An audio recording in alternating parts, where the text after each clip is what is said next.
Hello everybody, welcome to That's Football. A disgrace is what Jamie Carragher is describing Mo Salah as for his outburst after the Leeds game. He says it's choreographed. He says he's thrown his club under the bus. And he also says that Mo Salah has been throwing right backs under the bus for the last 8 years by not tracking back. What are your thoughts on Jamie Carragher's response to Mo Salah? We knew it was coming. Mo Salah knew it was coming. He referenced it in his outburst on Saturday night. But look, ultimately, I think that the first thing I would say is that, look, Jamie Carragher doesn't like Mo Salah. That's the perception. And, you know, he can deny that, but it was a long reaction to something that I thought didn't even need a reaction that big. To say it was choreographed was interesting. This is what he said. I thought it was a disgrace what he did after the game. And I do agree with that, by the way. But he also goes on to say, some people have painted it as an emotional outburst. I don't think it was. I think whenever Mo Salah stops in a mixed zone, which he's done 4 times in 8 years, it's choreographed by him and his agent to cause maximum damage and to strengthen his own position. Basically saying that Mo Salah is about himself and nobody else. He's selfish, and this is not about Liverpool, it's about Mo Salah, and that's all he really cares about. Look, the response is fine.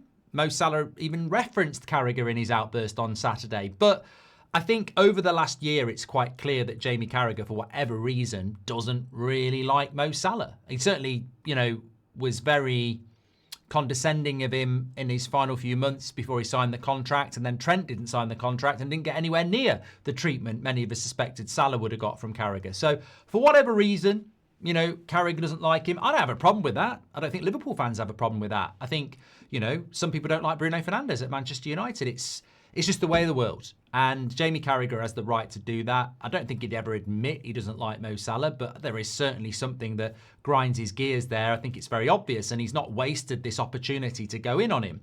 But I don't agree it was choreographed. I don't agree it was choreographed because I think if it was choreographed, what does Mo Salah get out of this? I personally think it was a disgrace what he did.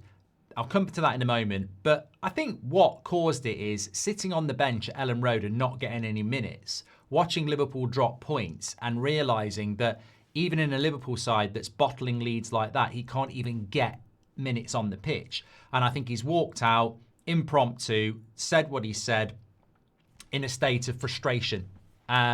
Because I don't see why you would plan it. I don't think why you would be waiting to do that. You're breaching your contracts. You're massively damaging your legacy, and you're upsetting the people that matter.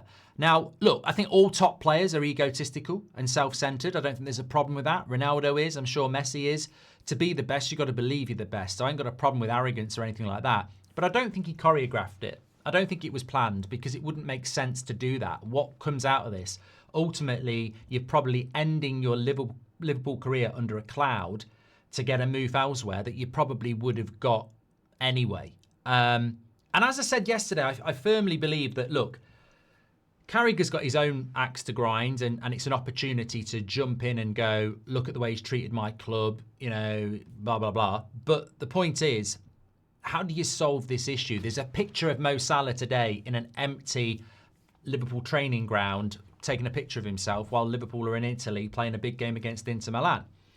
This battle of wills continues, and what I think needs to happen is you have Mo Salah, who's one of the greatest players to play in the Premier League. You've got Liverpool, one of the greatest clubs in the world, and you've got a situation where they're both pitted against each other. Whatever the scenario is going to be, and I don't think it's really possible for Slot to bring Salah back in because it undermines Slot now. I think there has to be a parting of the ways. But you need to do that in a way where you get in a room, maybe you let it calm down a little bit, but you get in a room and go, look, it hasn't ended the way we wanted it to end, but what a journey. Let's play this out in a way where, because Liverpool Football Club don't want Liverpool fans disliking Salah, and surely Salah doesn't want Liverpool fans turning on Liverpool Football Club. So you've got to get to a point where respect is there for both. And you move away from it in a situation whereby in the future, Mo Salah maintains that legendary status at the club where he's not heading off to Barcelona or Real Madrid. He's right at the end of his career. That's what they need to get to. People need to stop chucking petrol on the fire, whether that's from Salah's side or from Liverpool's side. So they need to get to that point. And I feel that, you know, some of this from Carragher probably just adds, you know, flames to the fire in the sense that, you know, where he said that you know, he's a legendary figure and all those players get a privilege, exactly the same one as Salah gets at Liverpool. He doesn't have to chase back. That's what he has at Liverpool. But when we're talking about throwing people under the bus, he's thrown the Liverpool right back under the bus for 8 years. Imagine playing behind him for 8 years.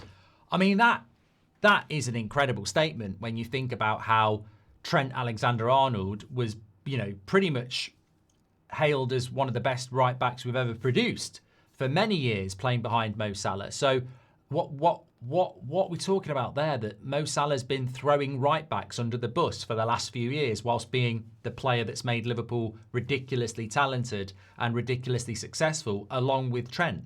I think some of it's just crossing the line of whatever personal vendetta they've got going on between each other.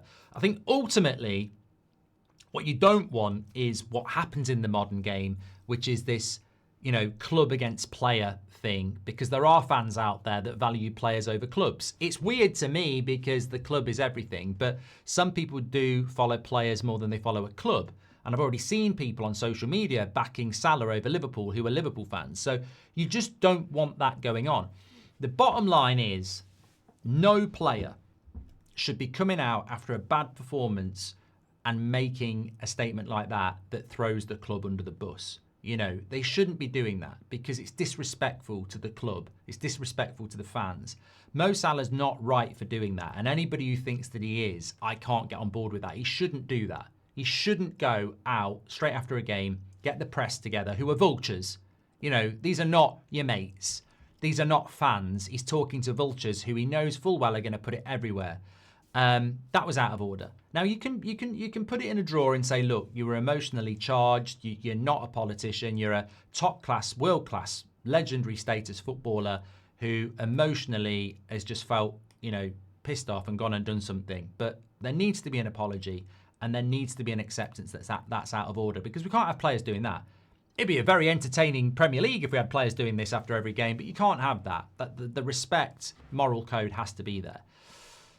But that mistake needs to be acknowledged, and it needs to be acknowledged from both sides. And comments about he's never won the AFCON with Egypt, or, you know, he's thrown right backs under the bus for years, and things like that. It's just petty. It's petty at the end of the day. I mean, I don't know what status Jamie Carragher earns under the Liverpool, but, you know, surely he's one of your legends. And Mo Salah is, you know, definitely is one. So calm it down. Emotions are running a bit high, and work to a situation where Mo Salah is going to leave Liverpool and maintains that legendary status, and Liverpool comes out of it with respect, because Liverpool must win. They must be the... It's not about owners. It's not about slot. I think if you take it into slot or the owners, you might side with Salah. It's about Liverpool Football Club and what that stands for. We're in a situation at United at the moment where I don't like our owners, I don't really like the manager that much, and I don't really like the players.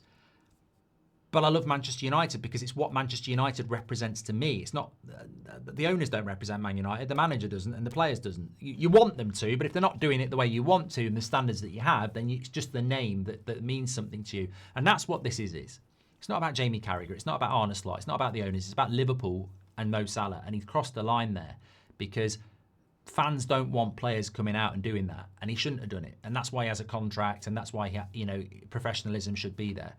But I do think Carragher's made it a little bit about their ongoing sort of back and forth that they're having, and it doesn't need to be that. It doesn't need to go that far. I think ultimately where we get to is that he's not playing against Inter. I don't think he'll play against Brighton. Then you're into the AFCON. That gives the club and the player a month to resolve the issue. And maybe he comes back after a month and, you know, everything's okay. Or maybe January transfer window he goes. But in that time, if he's going to go, there does need to be something done. Some sort of, you know, even if it's Liverpool's press marketing going over to the AFCON and doing something for camera, there needs to be some parting of the ways professionally if that's what's going to happen. Anyway, get your comments in. Lots to digest. Give us your thoughts. Smash like on the video and subscribe. I'll speak to you on the next one.